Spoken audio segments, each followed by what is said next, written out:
नमस्ते साथियों, कैसे हैं आप लोग। आशा करता हूं कि आप लोग ठीक तरह से होंगे और अपना अध्ययन ठीक तरह से कर रहे होंगे। आज हम बात करेंगे महारानी एलिजाबेथ की। आपको जानकारी होगी कि हाल ही में इनका निधन हो चुका है और तमाम दुनिया से इनके शोक की खबरें आ रही हैं और इनकी मृत्यु के साथ ही एक बड़े युग का अंत हुआ जो कि इनके शासनकाल का चला आ रहा था। आइए बात करेंगे महारानी एलिजाबेथ द्वितीय की, जिन्होंने अपने इतने लंबे शासनकाल में किस प्रकार से इनका जीवन रहा, किस प्रकार से इनकी जर्नी रही, उसके बारे में हम थोड़ी सी बात करेंगे। तस्वीरों में आप देख रहे होंगे कि यह 1929 की तस्वीर है। 1926 में इनका जन्म हुआ था और 1929 में यह 3 वर्ष की रही होंगी उस समय पर इनकी तस्वीर। यह यंग एज की है, लगभग 26 वर्ष की आयु की इनकी तस्वीर है और यह हालिया तस्वीर है जब इनकी मृत्यु हुई है। 2022 की यह तस्वीर है। तो हम देख सकते हैं कि किस प्रकार से इन्होंने इनकी जो जर्नी रही, किस प्रकार से इनके जो व्यक्तित्व रहा, उनके बारे में हम थोड़ा सा प्रकाश डालेंगे। चलिए बात करते हैं महारानी एलिजाबेथ की। तो हम इनके चाइल्डहुड की बात करें तो जब इनका बचपन था वह घर में ही व्यतीत हुआ और इनको सारी शिक्षा सुविधाएं घर पर ही दी जाती थीं। और हम देख सकते हैं कि 1926 में इनका जन्म हुआ और हम देख सकते हैं कि 2022 में अभी हाल ही में इनकी मृत्यु हुई है। इनका जो समय काल रहा वह 96 वर्ष का रहा, यानी 96 वर्ष तक यह जीवित रहीं। प्रशासन की बात करें तो 1952 में यह सम्राट के पद पर आसीन हुई और हम देख सकते हैं कि 2022 तक अभी तक यह आसीन रहीं और 70 वर्ष का अपना शासनकाल पूर्ण किया, जो कि ब्रिटेन में सबसे बड़ा, जो ब्रिटेन के सम्राट रहे उनमें सबसे बड़ा एवं लंबा शासनकाल रहा है। इनका हम देख सकते हैं कि 70 वर्ष 214 दिन का इनका शासनकाल रहा। हम देख सकते हैं कि यह अपने प्रशासन में जो कि 32 संप्रभु राज्य का तात्पर्य यह होता है कि जो राज्य यहाँ पर आज़ाद हो चुके थे, लेकिन हम देख सकते हैं कि जो कॉमनवेल्थ हुआ करता है या ऐसे देश जो कि ब्रिटेन के गुलाम रहे हैं, ब्रिटेन ने जिनको उपनिवेश बनाया है, उनका एक समूह हुआ करता था। तो हम देख सकते हैं कि वो राज्य संप्रभु तो हो गए थे, लेकिन वह महारानी के जो कि सम्राट महारानी थी इनके अंतर्गत ही आते थे। इनके झंडे के नीचे ही यह अपनी गतिविधियां चला रहे थे।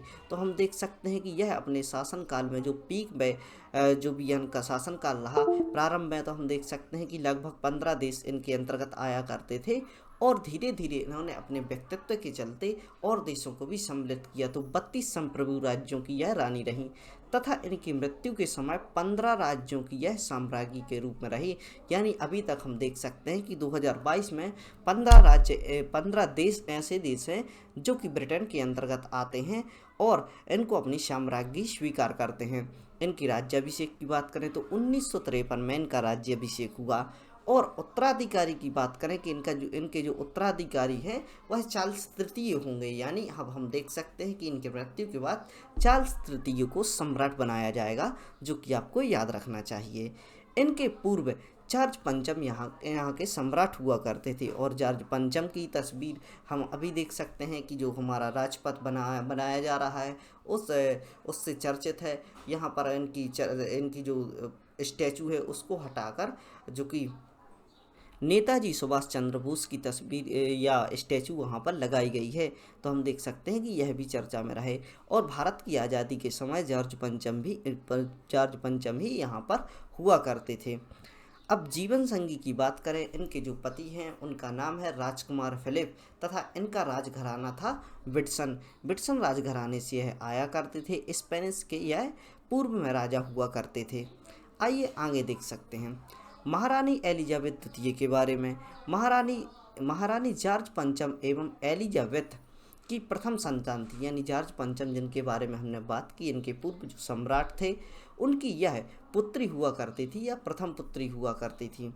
यह घर पर निजी तौर पर शिक्षित थी। इनको शिक्षा घर पर भी नृत्य, संगीत और जितनी भी टीचिंग्स दी जाती हैं, जैसे कि जो कि राजघरानों के लिए आवश्यक है, वह इनके लिए पहले से ही तैयार किया जा रहा था, चूँकि यह प्रथम पुत्री थी। आपके दिमाग में प्रश्न उठता होगा कि किसी लड़के को यहाँ पर प्रशासक क्यों नहीं बनाया गया? जॉर्ज पंचम तो पहले पुरुष ही थे, तो आगे यह प्रथा क्यों नहीं चलाई गई? तो यहाँ पर हम देख सकते हैं कि ये इसमें यह होता है कि ब्रिटेन में वह रॉयल ब्लड होना चाहिए, यानी उन्हीं के खून से होना चाहिए। हम देख सकते हैं कि एक बात आपने देखी होगी कि लॉर्ड डलहौजी की जो विलय नीति निकल कर आई थी, उसमें यह शर्त रखी गई थी कि यदि आपको प्रशासक बनना है, साम्राज्य का प्रशासक बनना है, और आप अपनी व्यवस्था जो वंशानुगत चला रहे हैं, तो यहाँ पर आप देख सकते हैं कि आप ही का खून यहाँ पर होना चाहिए। तो हम देख सकते हैं कि महारानी लक्ष्मीबाई की हम बात करें तो उनके यहाँ पर किसी भी प्रकार की संतान नहीं थी और दत्तक पुत्र रखने की यहाँ पर परमिशन नहीं थी। तो यह कहाँ से इंस्पायर होकर आ रहे थे? यह ब्रिटेन की सभ्यता से इंस्पायर होकर इस प्रकार की बात कर रहे थे कि जिस प्रकार ब्रिटेन में राजशाही चलती है, जिस प्रकार उनके ब्लड यानी ब्लड रिलेशन में जो भी होता है, उनका बच्चा होता है, बच्ची होती है, वहाँ पर प्रशासक बनाया जाता है। उसी प्रकार की व्यवस्थाएं भारत में भी हैं, भारत में भी चलनी चाहिए। तो इसी प्रकार से उन्होंने झांसी को ब्रिटेन में मिलाने की बात की थी। तो आप यहाँ से समझ सकते हैं कि किस प्रकार से यह अपनी रूल्स को लेकर चल रहे थे, और वही रूल्स सारी दुनिया में जहाँ जहाँ पर भी इनके उपनिवेश हुआ करते थे उन पर इम्प्लीमेंट कर रहे थे। अब हम देख सकते हैं कि यह एक्टिव कब से हुए। बात करते हैं द्वितीय विश्व युद्ध की।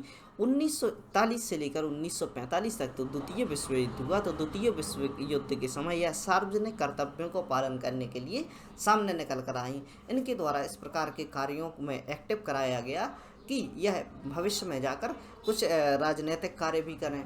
तो हम देख सकते हैं कि 1945 से यह संज्ञान में आ चुकी थी और इस प्रकार के कार्य कर रही थी। इनका विवाह यूनान व डेनमार्क के पूर्व राजकुमार फिलिप से हुआ। फिलिप हुआ करते थे, इनके जीवन संगी हुआ करते थे, जो कि यूनान व डेनमार्क से आया करते थे। 2021 में हम देख सकते हैं कि फिलिप का निधन हुआ। यह भी लंबे समय तक जीवित रहे और इन्हीं के साथ रहे। आइए आगे देखते हैं। इनकी 4 संतानें थीं। 4 संतानों में हम देख सकते हैं चार्ल्स तृतीय, जो कि आने वाले सम्राट हैं, एनी राजकुमारी एड्रू तथा राजकुमार एडवर्ड। यह 4 संतानें इनके पास हैं। चलिए देखते हैं राजकुमारी एलिजाबेथ के बारे में और जानकारी। 1952 की बात करें तो इनके पिता की जब मृत्यु हुई तब इनकी उम्र महज 26 वर्ष हुआ करती थी, और हम देख सकते हैं कि 26 वर्ष की आयु में ही इन्हें सम्राट बना दिया गया था। इस समय यह 7 स्वतंत्र राष्ट्रकुल देशों की रानी बनी, यानी प्रारंभ में 7 स्वतंत्र राष्ट्रकुल यानी जो भी उपनिवेश हुआ करते थे स्वतंत्र तौर पर इनके इसमें शामिल थे, तो इन राष्ट्रकुलों की यह महारानी बनती हैं, जिनमें हम देख सकते हैं यूके तो होता ही है, साथ में हम देख सकते हैं कि कनाडा, ऑस्ट्रेलिया, न्यूजीलैंड, दक्षिण अफ्रीका, पाकिस्तान तथा सीलोन, जो कि आज का श्रीलंका माना जाता है। कनाडा में हम देख सकते हैं, वह ऑस्ट्रेलिया में हम देख सकते हैं कि आज भी यह कॉमनवेल्थ का हिस्सा है। यह राजकुमारी का जो बर्थडे है वह सेलिब्रेट करता है, वह अपनी साम्राज्ञी इन्हीं को मानता है। और हम अपना साम्राज्य हम अपना सम्राट किसको मानते हैं? हमारे देश के राष्ट्रपति को मानते हैं। चलिए आगे देखते हैं। इन्होंने राजनीतिक परिवर्तनों के मध्य संवैधानिक साम्राज्ञी के रूप में शासन किया, यानी हम देख सकते हैं कि राजनीतिक परिवर्तन क्या होते हैं। किसी सम्राट के सामने किसी भी देश को इस प्रकार से शामिल करना कि जो उसका उपनिवेश रहा है और नैतिक तौर पर उसको जोड़ना। और हम देख सकते हैं कि निरंतर देश यहाँ पर जो 1950 के बाद जो गतिविधियाँ चली, कई देश ऐसे थे वह संप्रभु होना चाहते थे, अपने आप को सार्वभौमिक देश के रूप में स्थापित करना चाहते थे।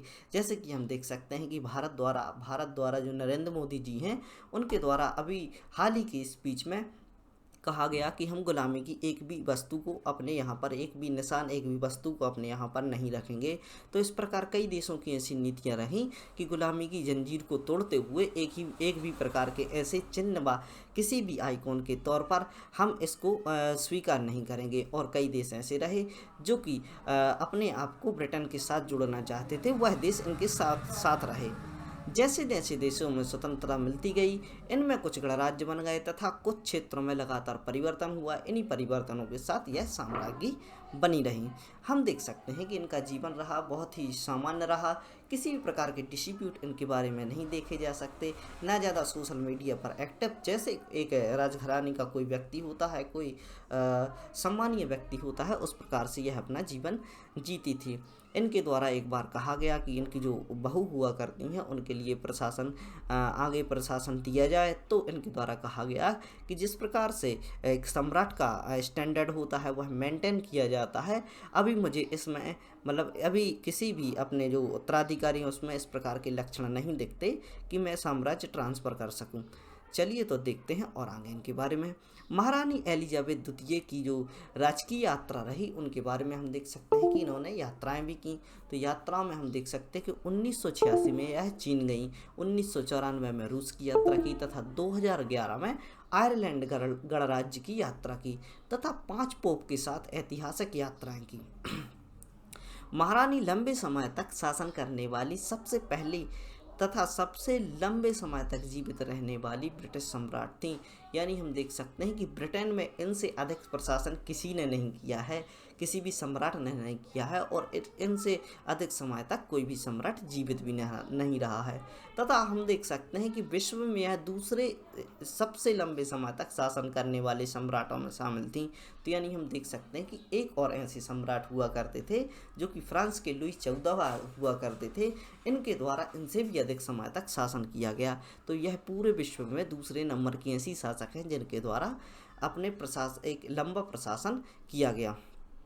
एलिजाबेथ द्वितीय तथा इनकी बहन राजकुमारी मार्गरेट की जीवन गाथा किस नाम से जानी जाती है? तो उसको हम देख सकते हैं द लिटिल प्रिंसेस के नाम से इनकी एक पुस्तक प्रकाशित हुई, जिनमें इन दोनों बहनों के जीवन परिचय को दिया गया है, यानी सारे जीवन के बारे में बताया गया है। चार्ल्स द्वितीय को हम देखें तो यह चार्ल्स द्वितीय हैं, जो कि चार्ल्स तृतीय हैं, जो कि आगे आने वाले सम्राट हैं।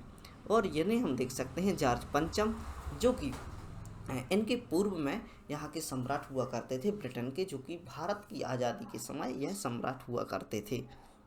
हिस्ट्री के जो लेक्चर रहे उनमें इनके बारे में हमने डिस्कस किया है। तो इसी के साथ इनके लिए भावभीनी श्रद्धांजलि और इनकी आत्मा को शांति दे, इसके लिए थोड़ा सा हम मौन धारण करते हैं। तो इसके साथ ही पढ़ते रहिए, खुश रहिए। जय हिंद, भारत माता की जय।